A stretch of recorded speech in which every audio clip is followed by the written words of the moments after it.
আছেন গত 21 জুলাই আনুমানিক দুপুর 1:12 একটি মর্মান্তিক বিমান দুর্ঘটনার মাধ্যমে উত্তরস্থ মাইলস্টোন স্কুল অ্যান্ড কলেজের দিয়াবাড়ি ক্যাম্পাসে একটি অনাকাঙ্ক্ষিত দুর্ঘটনা ঘটে যায়, যার মাধ্যমে আমরা অনেকগুলো কোমলমতি শিশুকে হারিয়েছি, যা কখনোই পূরণীয় নয়। এই দুর্ঘটনার যে আমার যে বাস্তব অভিজ্ঞতাটা আমি আপনাদের কাছে তুলে ধরতে চাচ্ছি। দুর্ঘটনার শুরুটা হয় একটা বিকট শব্দের মাধ্যমে, যখন আমরা আমাদের ক্যাম্পে উপস্থিত ছিলাম এবং আমাদের যে ক্যাম্পে আমরা এখন বর্তমানে অবস্থান করছি, এই ক্যাম্পের নিচে আমাদের সকল সদস্য এই ক্যাম্পে তারা দৈনন্দিন কার্যক্রমে ব্যস্ত ছিলেন। তো তখন আমরা প্রথম জানতে পারি যে একটা বিমান ভূপাতিত হচ্ছে, ক্র্যাশ করেছে মাইলস্টোনের ক্যাম্পাসের ভিতরে, এবং তৎক্ষণাৎ আমরা আমাদের ক্যাম্পের সকল সদস্য, আমি সহ মাইলস্টোন যে স্কুলের ক্যাম্পাসে আমরা উপস্থিত হই। এই ক্যাম্প থেকে ক্যাম্পাসের দূরত্ব 100 থেকে 150 মিটারের মতো, যার কারণে আমাদের উপস্থিত হতে খুব বেশি সময় প্রয়োজন হয়নি। তো আমরা উপস্থিত হওয়ার পরে সেখানে একটা হৃদয় বিদারক পরিস্থিতির সম্মুখীন হই। আমরা দেখতে পাই ছোট ছোট কোমলমতি শিশুরা, যাদের শরীরে যত স্কুলে ইউনিফর্ম ছিল পুড়ে গিয়েছে, তাদের শরীরে যে চামড়া সম্পূর্ণভাবে পুড়ে গেছে অথবা আংশিকভাবে পুড়ে গেছে, যেটা একজন মানুষ হিসাবে, একজন পিতা হিসাবে মেনে নেওয়া অত্যন্ত কঠিন ছিল। কিন্তু আমরা আবেগ, অনুভূতি এবং পেশাদারিত্বের সংমিশ্রণে চেষ্টা করেছি আমাদের এই কোমলমতি শিশুদেরকে উদ্ধার করার জন্য, এই দুর্যোগ থেকে জাতিকে উদ্ধার করার জন্য। এই দায়িত্ব পালনকালে আমরা মূলত 3টা বিষয়কে প্রাধান্য দিয়েছিলাম। প্রথমত, যে সকল আহত বা নিহত শিশু এবং শিক্ষক, শিক্ষিকা বা অভিভাবক ছিলেন, তাদেরকে উদ্ধার করা, এটা ছিল আমাদের প্রথম অগ্রাধিকার। এবং এটার জন্য আপনারা দেখেছেন আমাদের যে সকল সেনা সদস্য উপস্থিত ছিলেন, তারা সবাই তাদের সকল প্রকার প্রচেষ্টা অব্যাহত রেখেছিলেন। এছাড়া যেই অগ্নি দুর্ঘটনাটা ঘটেছে, ক্র্যাশ সাইটে যেই আগুনটা ছড়িয়ে পড়েছিল, সেটাকে নির্বাপন করা ছিল আমাদের দ্বিতীয় অগ্রাধিকার। আমরা এই কাজটাকেও আমাদের সেনা সদস্যদেরকে প্রাথমিকভাবে সম্পৃক্ত করি। এবং তৃতীয় আরেকটি বিষয়, আপনারা জানেন এখানে একটি যুদ্ধবিমান বিধ্বস্ত হয়েছিল।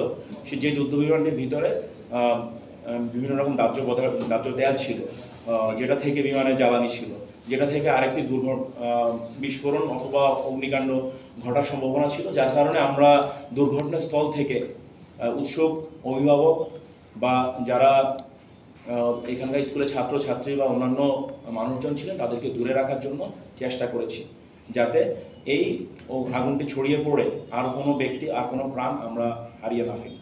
এই ক্ষেত্রে আমরা আমাদের সকল সেনা সদস্য, স্থানীয় পুলিশ, ফায়ার সার্ভিস এবং সর্বোপরি মাইলস্টোন স্কুল অ্যান্ড কলেজের শিক্ষার্থীদের আকুণ্ঠ সহায়তা পেয়েছি। মাইলস্টোন স্কুলের শিক্ষার্থীরা এবং শিক্ষকগণ এই কার্যক্রমে আমাদেরকে যথোপযুক্তভাবে সহায়তা করেছেন। সকলের সহায়তার কারণে আমরা আমাদের উদ্ধার কার্যক্রমটাকে বেগবান করতে পেরেছি। এবং এই উদ্ধার কাজে আমাদের যে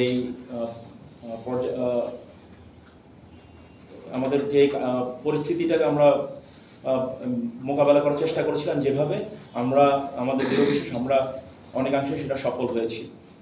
কিন্তু আমাদের সফলতা বা ব্যর্থতা বিষয় নয়, কিন্তু আমাদের যে ক্ষতিটা হয়েছে, যে পরিবারগুলো তাদের সন্তান হারিয়েছে, যে অভিভাবক, যে মা বাবারা তাদের কোল খালি হয়ে গেছে, তা কোনোভাবেই আমরা হয়তো ফিরে দিতে পারব না।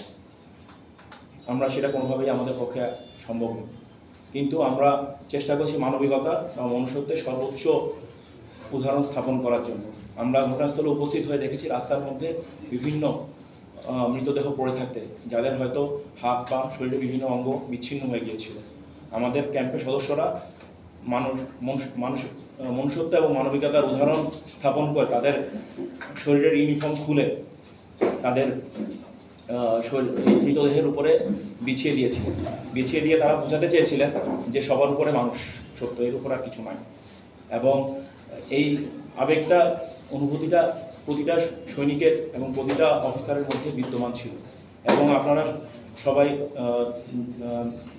জেনে থাকবেন, এই উদ্ধার কার্যক্রম সম্পাদন করতে যেয়ে আমাদের বেশ কিছু সেনা সদস্য অসুস্থ হয়ে পড়েন এবং তারা বর্তমানে সিএমএইচ ঢাকাতে চিকিৎসাধীন রয়েছে। এবং এই পুরো কার্যক্রমটা পরিচালনা করার সময় আমরা ফায়ার সার্ভিস, বাংলাদেশ বিমান বাহিনী, বাংলাদেশ পুলিশের সহায়তা গ্রহণ করি এবং পুরো উদ্ধার কার্যক্রমটা 21 জুলাই সন্ধ্যা নাগাদ শেষ হয়। 7:30 থেকে 8টা নাগাদ সন্ধ্যা আমরা মাইলস্টোন ক্যাম্পাস ত্যাগ করি এবং শুধুমাত্র বিমানে কিছু ধ্বংসাবশেষ ছিল, অধিকাংশ ধ্বংসাবশেষ বিমান বাহিনী কর্তৃক উদ্ধার করে নিয়ে যাওয়া হয় এবং মরদেহ এবং আহত নিহত ব্যক্তিদেরকেই তখনও সম্পূর্ণভাবে উদ্ধার করে নিয়ে যাওয়া হয় এবং তার পরবর্তীতে পুলিশ কর্তৃক জায়গাটা বর্ণন করে রাখা হয় এবং পরবর্তীতে বিমান বাহিনী কর্তৃক পরের দিন অল্প কিছু বিমানের ধ্বংসাবশেষ উদ্ধার করা হয়। এই ছিল আমার বক্তব্য। ধন্যবাদ।